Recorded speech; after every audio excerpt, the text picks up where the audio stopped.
시민의 눈높이에서 질문하고 한국 사회에 화두를 던지며 더 나은 내일을 만들어가는 뉴스프리즘 시작합니다. 이번 주 뉴스프리즘이 주목한 이슈 함께 보시겠습니다.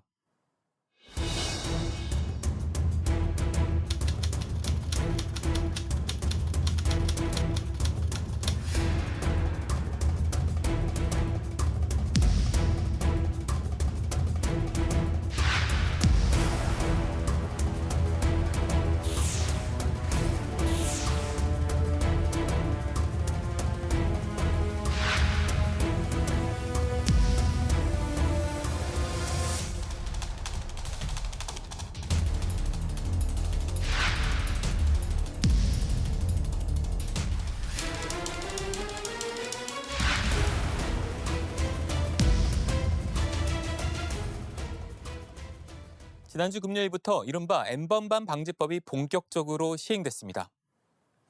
카카오톡 오픈 채팅방이나 대형 커뮤니티 등에는 불법 촬영물을 올리지 못하도록 필터링 기능이 적용됐는데요.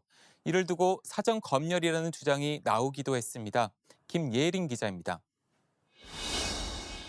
미성년자를 포함한 여성 성착취 동영상을 텔레그램을 통해 유포한 N번방과 박사방 사건.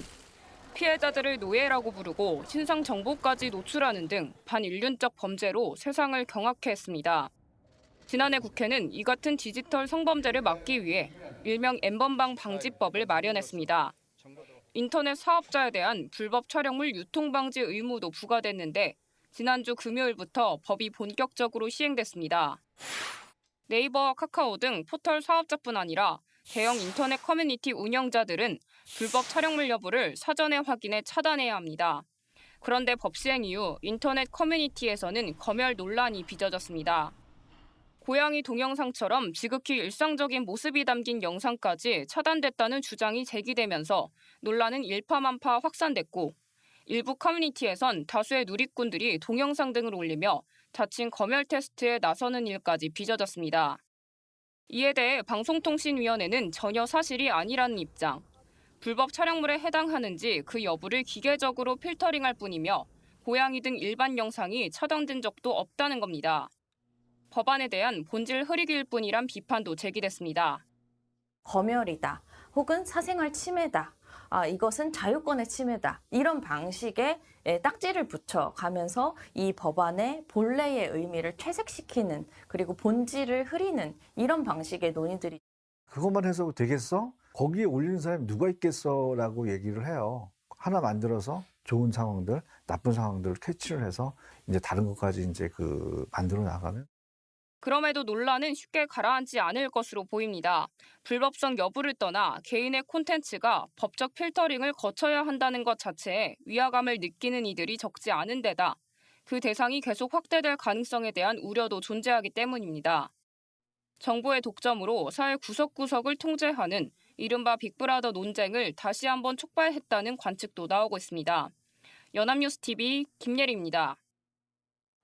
앞서 보셨듯이 이제 막 시행된 N번방 방지법을 놓고 사생활을 침해할 수 있다는 주장과 불법 촬영물 유통을 막기 위한 최소한의 장치라는 반론이 충돌하고 있는데요.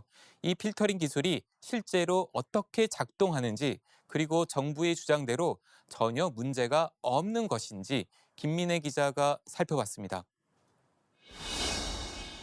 카카오톡에 불특정 다수가 참여할 수 있는 공개 채팅방을 만들어봤습니다.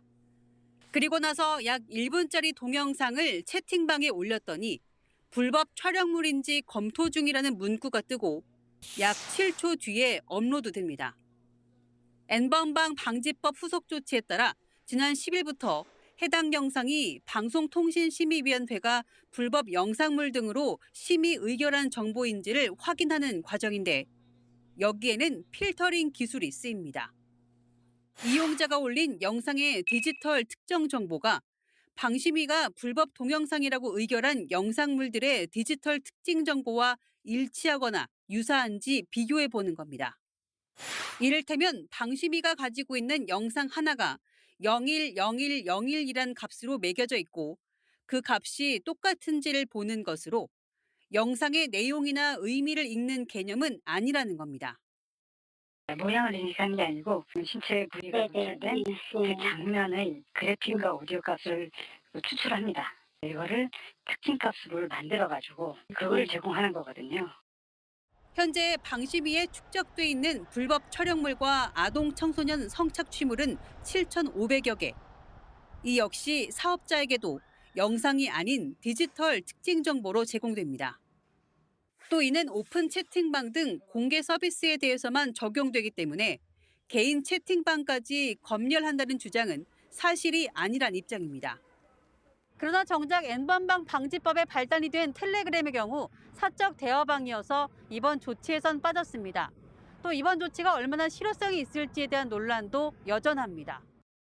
디지털 성범죄물 특성상에 공개된 서비스에서 유통되는 경우가 극히 드문데 그런 기업들이 당연히 위기의식을 가지고 대응하고 있는 공개된 서비스에다가 이런 필터링 기술을 하는 것 자체가 실효성도 없거니와 시스템에 엄청난 과부하가 걸릴 수밖에 없는 상황입니다. 기존 불법 촬영물 등의 재유통을 막자는 취지에선 필요한 조치로도 볼 수 있지만 세계상 방심위 데이터베이스에 올라와 있지 않은 새로운 불법 촬영물 등은 당장 걸러내기 어렵다는 한계도 분명합니다. 또 자신이 올린 동영상이 필터링을 거친다는 절차만으로도 이용자들이 검열을 받는 느낌을 줄 수 있는 만큼 6개월의 계도 기간 동안 불편과 혼란이 없도록 정부가 더 적극적으로 안내할 책임이 있다는 지적도 나옵니다. 연합뉴스TV 김민혜입니다. 이처럼 N번방 방지법에 따라 불법 영상물을 걸러내는 것은 영상 필터링 기술입니다. N번방 방지법 때문에 최근 주목받았지만 이미 10여 년 전부터 주목받았던 기술입니다. 웹하드에서 유통되는 불법 복제 및 유해 영상물을 걸러내거나 영상 검색을 위해 개발된 기술인데요. 기술별로 세부적인 방식은 다르지만 원본 영상물의 특징을 추출한 뒤 이 특징과 같은 영상물이 올라오면 차단하는 방식입니다. 2009년께 관련 기술이 고급화돼 각광받기 시작했는데요. 당시 제가 직접 관련 기술을 취재하고 불법 복제 영화를 차단하는 시연을 보기도 했습니다. 영상 필터링 기술에 인공지능이 사용돼 AI가 이용자의 영상을 먼저 들여다본다는 우려도 나왔는데요. 전문가들은 AI와는 거리가 있는 기술이라는 평가를 내놓습니다. 불법 촬영물과 상관없는 고양이 등장 영상이 차단됐다는 주장이 맞다고 하더라도 기술 문제라기보다는 원본 영상 데이터베이스와 관련된 문제일 수 있다는 분석이 나옵니다. 기술적인 논란에 대해 살펴보면 이렇게 정리할 수 있는데요. 필터링의 주체와 관련된 논란이 남습니다. 필터링의 주체가 국가가 아니라 민간 사업자가 되도록 부추긴다는 지적이 제기돼 왔습니다. 인터넷 사업자가 불법 촬영물의 유통을 방지하도록 하는 의무를 안게 되는 것은 사실상 개인의 자유를 직접 침해할 수 있다는 주장입니다. 민간에 의한 검열이 강화될 수 있다는 우려입니다. 독일에서도 인터넷상에서 민간에 의한 검열 문제가 제기된 바 있었는데요. 독일은 2017년 10월부터 인터넷상에서 혐오와 증오 표현을 차단하도록 하는 법을 시행했습니다. 당시 제가 베를린 현지에서 특파원으로 취재를 했는데 입법을 위한 오랜 사회적 논의 과정에서 혐오와 증오 콘텐츠에 대한 판단을 사법부가 아닌 민간 인터넷 기업이 한다는 점이 논란이 됐습니다. 포털과 SNS 등 IT 기업이 점점 공룡화되고 빅브러더화 되어 간다는 우려가 커지는 상황에서 이런 문제는 사회적으로 계속 논의해야 할 과제로 보입니다. N번방 방지법을 둘러싼 찬반 논쟁은 정치권에서도 가열되고 있습니다. 대선을 앞두고 국민의힘은 검열 우려를 들어 재개정 추진 방침을 밝힌 반면 민주당은 앞서 여야가 합의한 법이라고 맞서고 있습니다. 찬반 공방에 가려 진지한 법 보완 논의가 실종됐다는 지적도 나옵니다. 김수강 기자입니다. N번방 방지법이 시행된 지난 10일, 국민의힘 이준석 대표는 법에 대한 우려의 목소리를 내며 재개정 추진 입장을 밝혔습니다.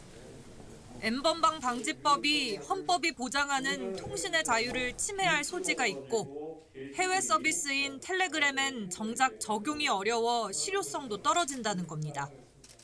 특히 커뮤니티 사이트에 게시하는 게시물을 모니터링하고 제한하는 것은 헌법 제21조가 보장하는 언론의 자유를 심각하게 침해할 소지가 있고 윤석열 후보도 이 같은 방침에 동의하며 힘을 실었습니다. 윤 후보는 N번방 방지법이 제2의 범죄를 막기에는 역부족인 반면 절대다수 시민에게 검열의 공포를 안겨준다고 주장했습니다. 앞서 이 법에 대한 지지 의사를 밝힌 더불어민주당 이재명 후보와 각을 세운 셈입니다. 이 후보는 자유와 권리엔 한계가 있다며 앞서 여야 합의로 국회를 통과한 법임을 강조했습니다.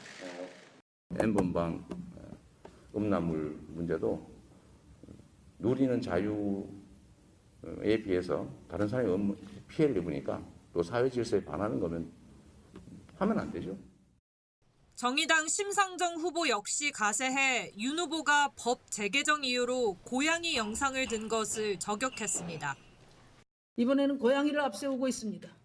국민의힘이 검열이라고 주장하는 부분은 각 포털이 자체적으로 필터링 알고리즘을 보완하면 될 일입니다. N번방 금지법은 대선 후보 간 찬반 공방으로 번지는 모양새입니다. 특히 2030 남녀가 이 법에 대해 입장차를 보이고 있는 만큼 지지층 공략을 위한 정치권의 향후 공방은 더욱 거세질 수 있습니다.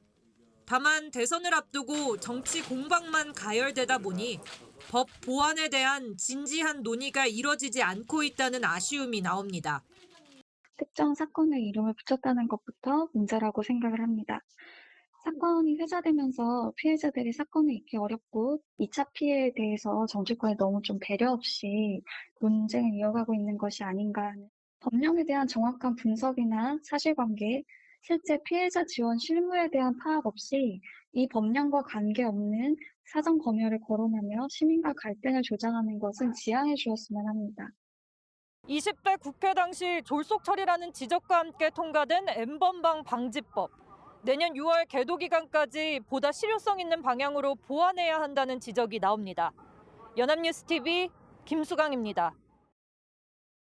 정치권으로 번진 법 개정 논란에 여론은 어떤 반응을 보였을까요? 범죄 예방을 위해 필요한 법이다.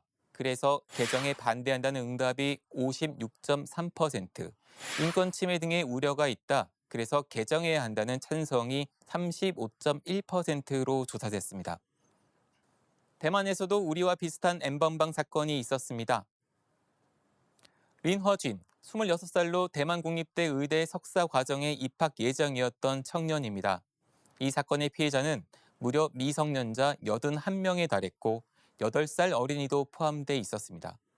린허진은 타인의 신분을 도용해 여성인 척하거나 또래 행세를 하며 신분을 쌓으며 나체 사진을 요구했습니다. 나체 사진을 보낸 피해자를 상대로 공개하겠다는 협박을 가해 추가로 노출 사진을 요구했고 그렇게 전송받은 사진을 주변에 공유했습니다. N번방 사건과 정말 판박입니다. 대만 법원의 판단은 어땠을까요? 1심 징역 3년 4개월, 그러나 고등법원은 원심 형량이 너무 가볍다고 보고 피해자 1명당 12개월에서 16개월의 형을 적용해 무려 징역 106년 10개월을 선고했습니다. 사실상 무기징역인 것입니다. 다시 한국의 2년 전으로 돌아가 보겠습니다.